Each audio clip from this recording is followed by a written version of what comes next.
Hey everybody, Corrections 101 here. Hope everybody's having a great night. I decided after watching the Ben Inman video I did last night, turn that down a little bit, that I was going to go ahead and redo it because I watched it today. Man, I was so tired last night by the time I had made that video to where, man, I wasn't speaking right. I couldn't read. I was a hot mess.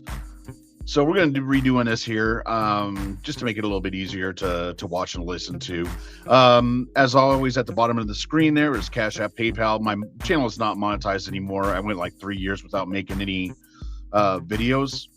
So dropped my monetization, but trying to start making some content again. Most of it's not going to be Frauditor related because they kind of bore me. A lot of soft sit stuff. Turn it down even more. But want to get some nice relaxing music going on here because this is gross. This is about Ben Inman here. And Ben Inman, he's both not only a frauditor, but he is also a sob sit too. So he's a kind of dangerous combination of both. And he, I'll get into the personal story with him, how he made me and my family's life a living hell. But just yesterday, he had a court date in Adams County, Illinois, which is Quincy, Illinois, to where, let me pull this up here.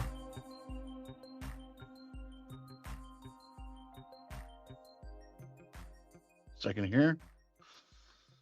All right. So, infamous auditor of Quincy City Hall tells court, "I'm not a bad person," agrees to a plea deal in child pornography possession case. So he earlier this year, he was already on probation for a felony stalking of a government employee down in Quincy. And then he got caught with child pornography on his phone. And he had a global plea deal yesterday, and stay till the end because I'm going to go on a little bit of a rant about Illinois and Adams County and the punishment that he got. Now, is it good that he's going to prison? Absolutely. Am I happy about the time that he got? Absolutely not. It's a shame. I mean, you think of the disgusting stuff that has to happen to it.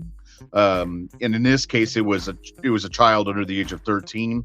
So I don't know the age of the victim that he had the child pornography on. It could have been 6 years old, 8 years old, 10 years old. I just don't know. So let's get into this news article. I was actually going to go to this hearing yesterday and watch it in person. But unfortunately, there were some really bad storms, so I couldn't make the rest of the trip to get there. So anyways, Quincy man who famously confronted Quincy city aldermen at meetings and would record his interactions and post them on social media reached a plea deal Friday in a child pornography possession case. Benjamin Inman, 28, agreed to plead guilty to child pornography possession / photo, victim under 13, class 2 felony, with the punishment of 4 years with 220 days credit for time already served. Judge Tad Brennan confirmed 50% truth in sentencing applies in this case. In Illinois, just so you know what 50% truth in sentencing is, so it's a day for day. So if you're sentenced to, or let's say you do 100 days in jail or prison, it counts as 200 days. So 1 day equals 2 days. So it's basically double. So in other words, and it also says he's gonna have to register as a sex offender. So in other words, you've already made this 4-year prison sentence, and I hate how the courts play games with this because the judge could say, "Hey, I sentenced him to 4 years." No, you didn't, because with the 50% truth in sentencing, it automatically gets cut down to 2 years. And with his 220 days credit for time already served. He is going to be on parole in 18 months, which is ridiculous. But it's okay. He'll screw parole up. The following charges were dropped. Another charge of child pornography possession / photo, victim under 13, class 2 felony. They also dropped child pornography possession, computer photo, class 3 felony. They also dropped another child pornography possession, computer photo, class 3 felony. Inman waived his right to a pre-sentencing, basically a PSI, a pre-sentence investigation report, and through his attorney, John Citro, agreed to immediate sentencing. Now, I think the reason why they strategized to not even do a pre-sentence investigation, I'll show you here, He is only 28 years old, and I think he's only been in the area for like 5 or 6 years in Adams County, Adams County and Hancock County. These are all of his. This is his criminal history just in one county since he's been in the area. Okay, so keep this in mind when he allocates to the court and some of this bullshit that he says. But also, there's 9 order of protections against him. Now, a couple of them were denied, but I'm 48 years old. I've never had an order of protection against me. No one's even tried. So, that the young age of 28 having 9 orders of protections filed against him is insane. So this guy's a nuisance. I mean, everywhere he goes, he just leaves a trail of destruction. So I think that's why they didn't want the pre-sentence report done, so the judge couldn't see in writing. It's a big thing to see all of them in writing. I wish the judge would have seen that. Anyways, Inman addresses the court. I'd like the court to understand I've done a lot of good in this town. Inman said, "No, you haven't. The media has made me out to be a monster. When I lived in Chicago, I had no criminal record. Possibly not. The thing is with Illinois and usually most jurisdictions, any juvenile records are going to be sealed and not you're not going to just have any access to. So I don't know. I don't know if he's being truthful about that or not. I have a hard time believing it." Inman recounted being subjected to abuse as a child for which no adult was ever held responsible. Well, if that's true, I'm sorry about that. I'm sorry you had to go through that, but that doesn't give you the excuse to then further abuse more children.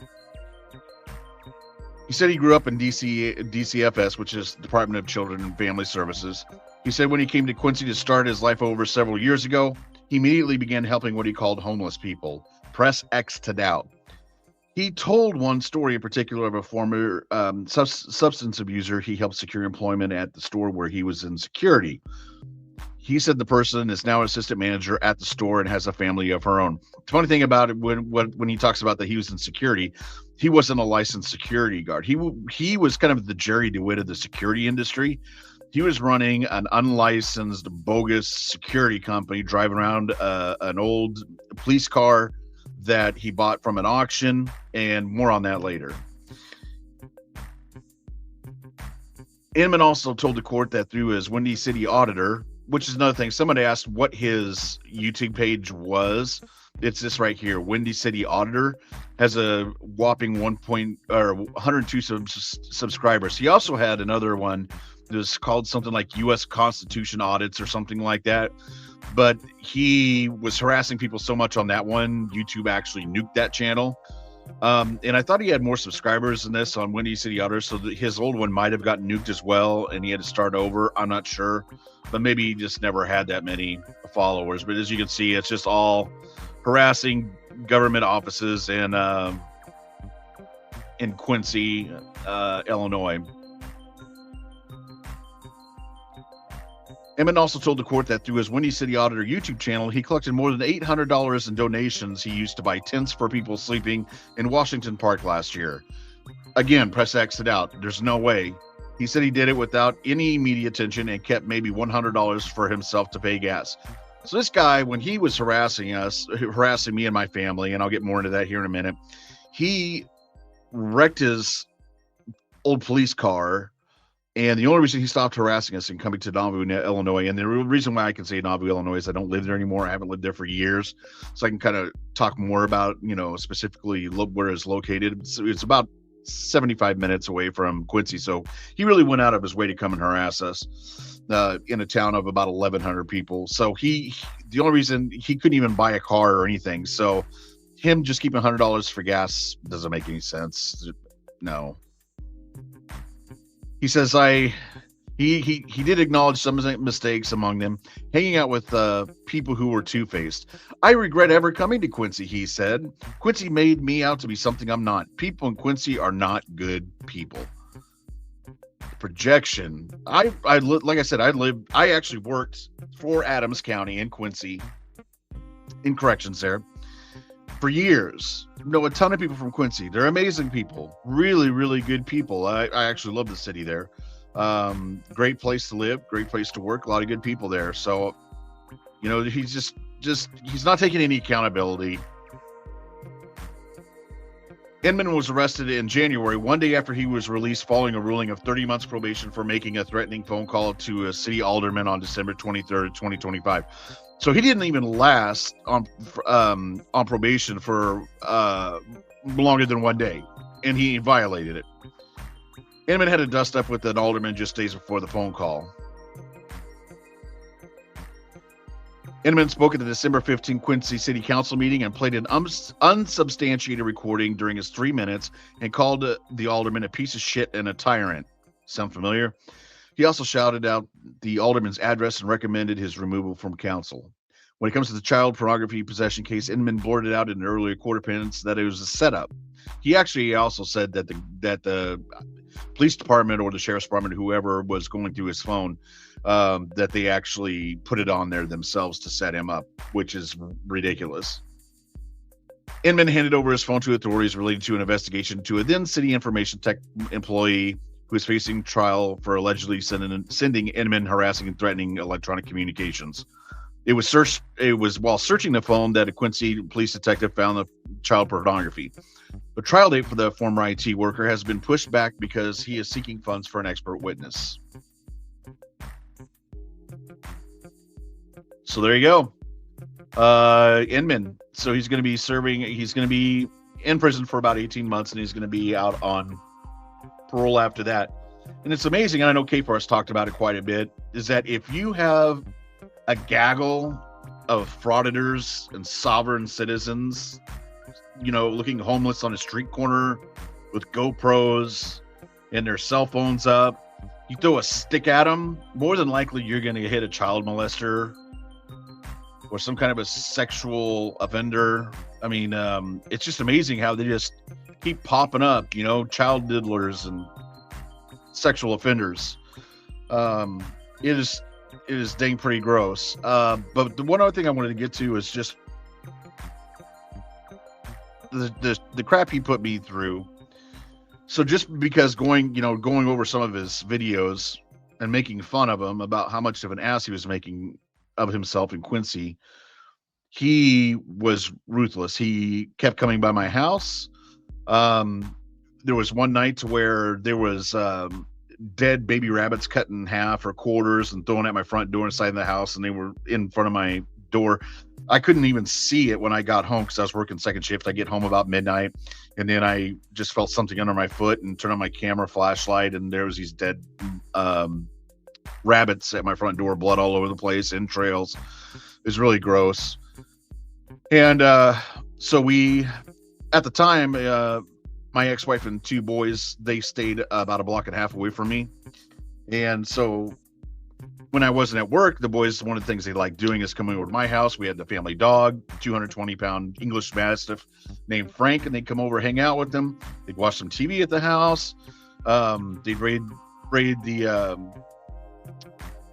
the kitchen for snacks and whatever. They just had a good time, and they enjoyed doing that. And I loved them doing that because they got to spend time with the dog, and it was just really, really nice. Well, after Inman started doing all this stuff, we had to completely cancel all that. They couldn't come to the house anytime after I had left from work, and definitely not before I returned home from work, because he was just too dangerous. This guy's a psychopath. He's just not a great person. And lastly, about the last thing I want to touch on is, and on a side note, over the past 3 years, even though I haven't been making content on this guy, I'm just glad he was gone. I've been receiving a lot of emails actually in my Corrections 101 YouTube yt@gmail.com address going at the bottom of the screen from people in the Quincy, Illinois area that were getting harassed by him and asking, if I could just kind of give him the rundown on my situation with them, and we would talk, and I just kind of give him advice, on a personal level, and just how to take safety precautions and everything, but to definitely keep detailed notes on everything, and definitely report him to the police because he's definitely on their radar already.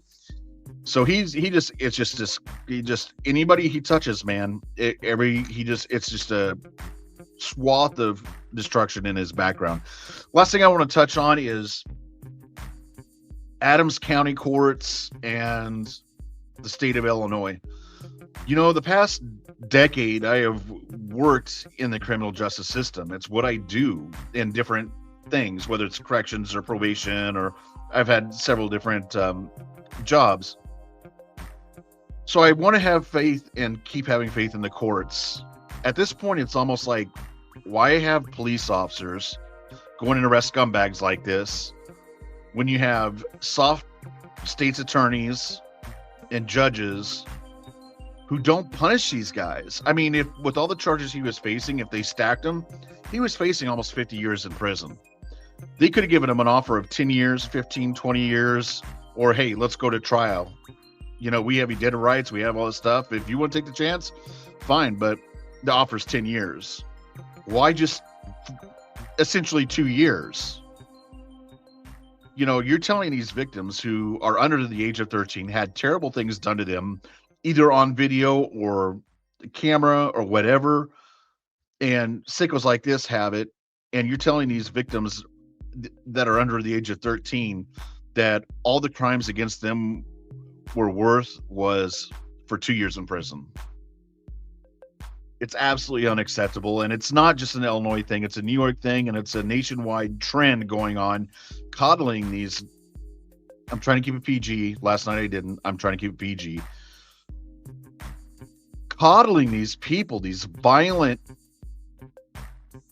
felons. It's not like this guy wrote a bad check. I mean, this guy has child pornography. And you're going to say 2 years in prison is good enough. I'd love for this judge and this state's attorney to find whatever kid that was under the age of 13 that had terrible things done to him, and tell him all we would give that person, one of the people, for having these terrible things done to you on his phone so we can go spank it to it, was 2 years. That's what it was worth, what happened to you. Go look that kid in the eye and tell him that. The judicial system is so broken, man. I mean, it's absolutely ridiculous, but what can I do about it? We just got to get active in our government and just make sure we're electing judges that are going to stand firm. And if you have to soft ass state's attorney come in with an offer like this, you know, just say you're not going to accept it. 2 years is unacceptable. So anyways, guys, it's been fun being back. Make sure you like, share, subscribe, do all the YouTubey stuff. And, you know, I'm going to be making more videos. Like I said, not too much more on frauditors. They're just not interesting to me anymore. They just aggravate me. But soft sits and football season's around the corner. We're going to start making some more football content. So it's going to be just kind of a mutt of a channel. Just kind of a lot of, a couple different interests, Like I said, I don't do this to make money. I do it as a hobby. Just have fun. Be good to each other, everybody. Like I said, like, share, subscribe, do all the YouTubey stuff. See you in the next video, guys. Bye.